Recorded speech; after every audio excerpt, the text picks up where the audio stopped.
ગુજરાતના અંદર આ મુદ્દો ચાલી રહ્યો છે, બરોબર ને મારા ઉપર મને ટાર્ગેટ કરવામાં આવે છે, બધી રીતે મને ટાર્ગેટ કરવામાં આવ્યું છે, મેસેજ હોય, ડીએમ હોય, કોલ હોય, મને ધમકીઓ દેવામાં આવે છે, પણ સાંભળી લેજો ભાઈ, મારા પાસે બધું પ્રૂફ હોય, સબૂત હોય તો જ હું આ વાતનો ખુલાસો કરતો હું, બરોબર ને મને કોઈનાથી ભય નથી હો ને હું ડરતો નથી કોઈનાથી.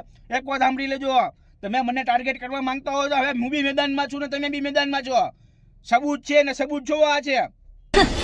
जब मैं तैयार होकर आऊंगी ना तब देखना कैसे होश उठते तुम्हारे.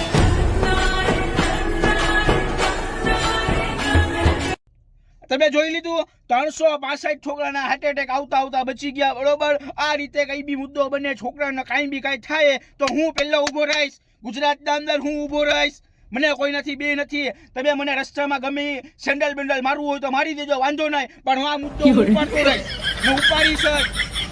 છોકરાના હિતમાં કોક તો બોલવા જરૂર જોઈને, કાનૂન બધાય તમારા, બધાય બધું તમારું, અમારું શું વાક? અમે છોકરા પેદા થયા, અમારો વાક છે હપ્તા ભરવા પેદા થયા છે ને, હપ્તા ભરવા.